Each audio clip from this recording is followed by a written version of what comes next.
Xbox One X, the most powerful gaming console in the world, but does it have a games problem? Let's take a look. The X came out in November last year, codenamed Scorpio. It promised to deliver 4K games and visuals that neither the Xbox One, S or PS4 Pro could achieve. Now it's been out for a few months, the question is, does it deliver? Is it worth it? And if you were buying a console right now, should you buy one? Console preferences withstanding, let's say for instance that you've already decided to buy an Xbox. What would make you buy an Xbox One X over say a vanilla Xbox One or an Xbox One S? Starting with some basics, assuming that you're not in the know, what on earth is the Xbox One X? Well, the X is a mid-generation upgraded version of the Xbox One. So it's not a brand new generation of console, let's say. Xbox 360 was replaced with the Xbox One, but this is more of a stopgap. It still has the Xbox One name, but it provides a lot more power to ensure that it can run games at much higher frame rates and resolutions. I mentioned this just now, but you've got 3 versions of the Xbox that you can buy at the moment. There are still places selling the standard Xbox One, although they are being phased out, and then you've got the Xbox One S, which is a smaller, slimline version of the standard box, and now the base version for most retailers, and then the Xbox One X, which is a significant hardware upgrade. Visually, it looks nice. It's a sleek looking box that's actually smaller than the standard Xbox One despite having more powerful hardware. The difference a few years can make. It also comes equipped with a 4K Blu-ray player, which is something neither the PS4 or the PS4 Pro have. I use an X downstairs as a media center for playing 4K Blu-rays and streaming 4K content via Netflix and Amazon. It also carries HDR to my TV and Dolby Atmos to my surround sound system, and from my experience works flawlessly.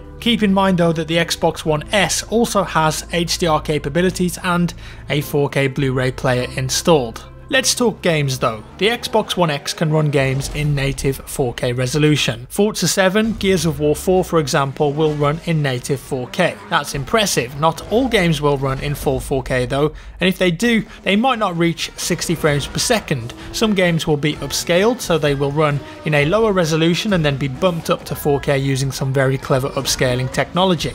Witnessing Forza 7 for example though at native 4K 60 FPS with HDR on a good TV is extremely impressive. Halo 5 and Gears 4 look amazing too. Visually, games look stunning on this console, they really do. But of course you need the TV to properly show it off though.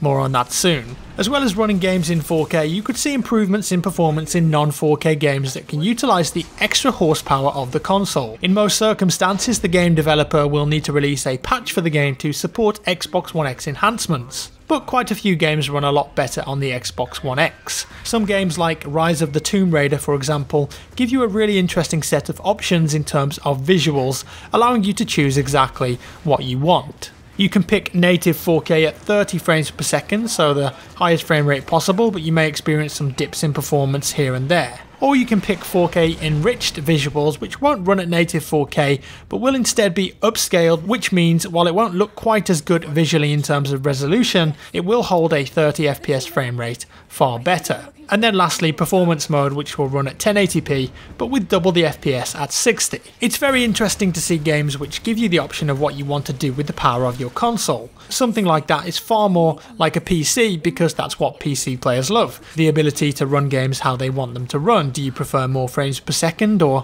higher fidelity graphics, or perhaps a bit of both? It's worth saying too that certain games will load much faster on the Xbox One X compared to the original Xbox One and the S. And if you play on a 1080p screen, games on the X will look slightly better if they're enhanced, and that means better textures, lighting effects and super sampling as some of the benefits. Now it's important to remember that for the price, I think the Xbox One X is a really good deal for native 4K performance, even when it's upscaled. The cheapest I could find the Xbox One X for in the UK was £419, and you just aren't going to get a low spec PC for that sort of money right now. Hardware prices are at an all-time high thanks to cryptocurrency mining and other factors. A medium spec graphics card, say an Nvidia 1060, is around £250 on its own without any other hardware. In terms of value for money, if you want incredible visuals on your 4K TV, it really does stack up.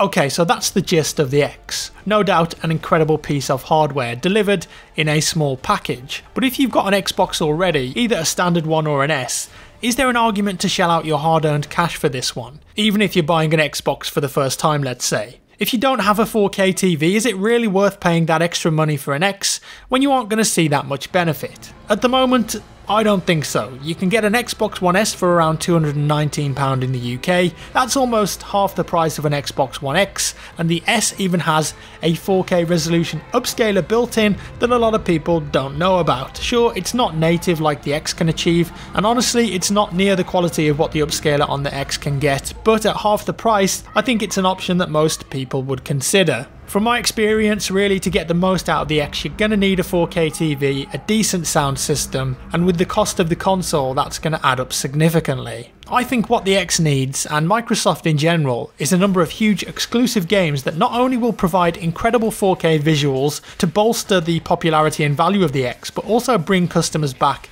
to standard Xbox. Sadly, they just don't have that at the moment. The Xbox One X launched, and apparently it sold well in the first couple of weeks, but honestly with a limited amount of excitement, because while the console itself is impressive, the current offering of exclusive games are not. If you don't have games, it really doesn't matter how good the hardware is, people will go elsewhere.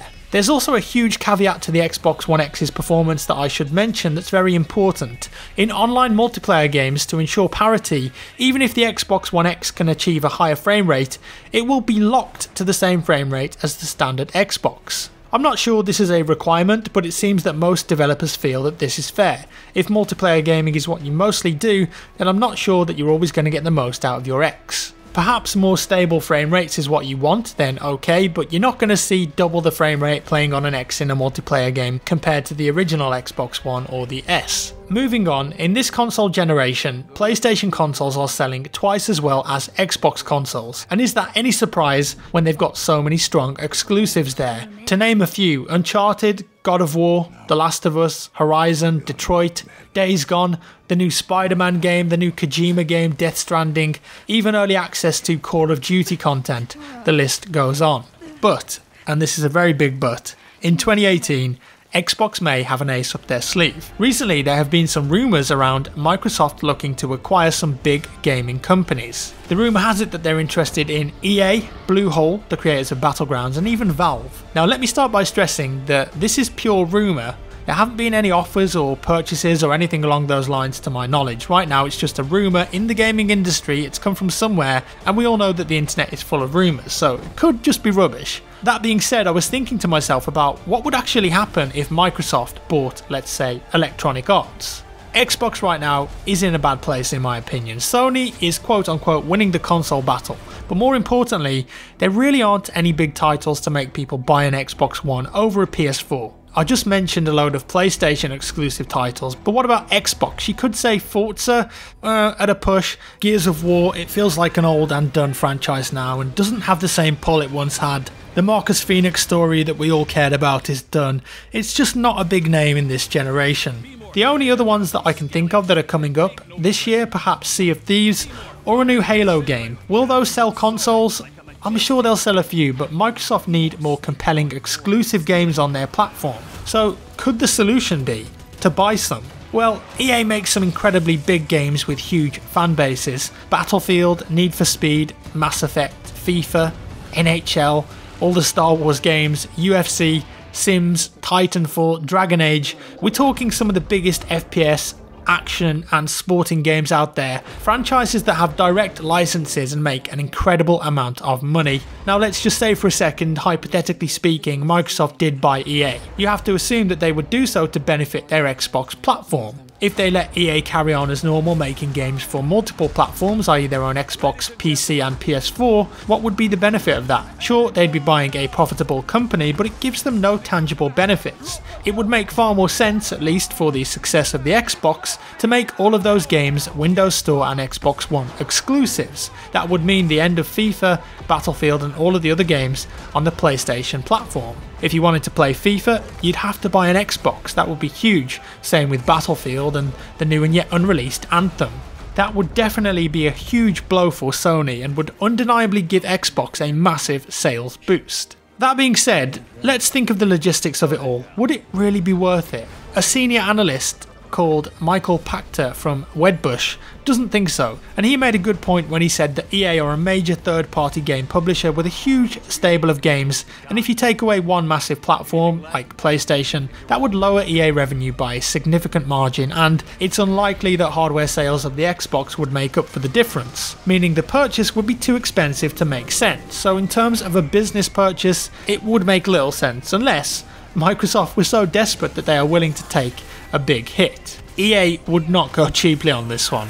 But could Microsoft buy Valve? Sure, but with Valve being a privately owned company and certainly not in the need of any funds, I highly doubt it. That being said, if that did happen, Microsoft would have access to one of the biggest platforms in technology, Steam, absolutely dominant in the PC gaming space. Let's be honest, the Microsoft Store, the Xbox Store, it's in a bad state, especially on PC, and a program like Steam as a base would be exactly what they need. It also helps with all of the purchases going through Steam Marketplace, and I honestly don't think that it would take them long to recoup their purchase price. Again though, I don't see a reason why anyone at Valve would be interested in selling. Unless of course Gabe Newell just wants to get the hell out of Dodge and be done with the gaming industry. PUBG creators Bluehole, as I mentioned, is another possibility, but Microsoft have already done an exclusivity deal with Battlegrounds right now, and is that alone really enough to warrant a purchase? Sure, it will no doubt come to PlayStation 4 down the line. I think what Microsoft have done here is secured a timed exclusive with PUBG, and so owning Bluehole would prevent them releasing the game on PlayStation, but I don't think buying Bluehole will solve their long-term problems. Again, these rumours are just that. Until they're followed with facts and proof, we're just speculating and throwing theories out there. That being said, if they are indeed true, it means that Microsoft themselves are acknowledging the fact that their Xbox portfolio is weak, and with modern video games development times being a number of years, they're perhaps looking for a quick fix here. It's going to be very interesting to see what happens with this, and also how successful the Xbox One X can be before the next generation of consoles is revealed. I feel like E3 this year is going to be make or break for Xbox. I'd love to see some awesome exclusive games announced by them and releasing this year, but I'm guessing that they're going to be new IPs, and sometimes it is really difficult to get gamers hyped up and ready to spend their money on new franchises unless they look absolutely mind-blowing and different. So that's all for today guys. I hope you enjoyed this look at the Xbox One X console and potentially the future of Microsoft games. I know it's a bit different for the channel, but I was interested in this enough to make a big video on it. So if you enjoyed it, give me a thumbs up, that would be fantastic. Thank you so much. If you didn't like it, a thumbs down. Subscribe if you want to see more, and I'll see you in the next one.